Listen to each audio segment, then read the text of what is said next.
مطلوب من كل وطني، من كل وطنية، مطلوب من كل مصري، من كل مصري.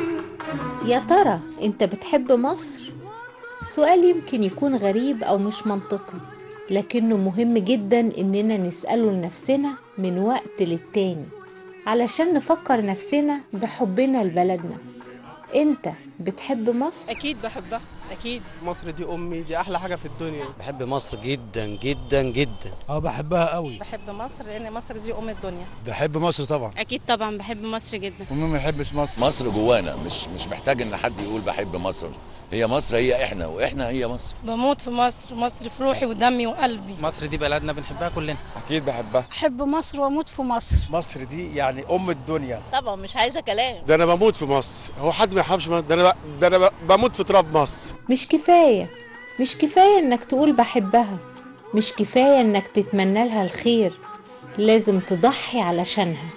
مصر مش محتاجة كلام حلو، مصر محتاجة شغل ليل ونهار علشان مستقبل ولادها.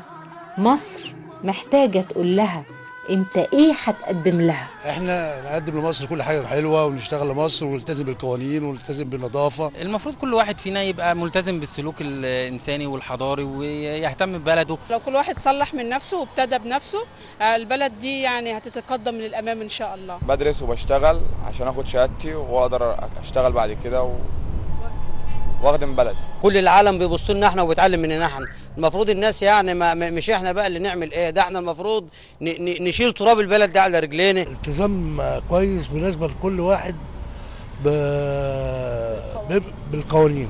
بربي ولادي للبلد، ان هم يكونوا عندهم ضمير ويكونوا محافظين على البلد وانه يحبوا بلدهم. ازرع كل خير لهم واخليهم يحبوا مصر والتعليم ويحبوا بلدهم. كل الناس، كل واحد في شغله، يعني ملوش دعوة بقى بأي حاجة. وكل الحاجات اللي بتحصل دي ياما حصلت كتير وتخطيناها وعديناها، وأسوأ من كده كمان وهنعديها يعني.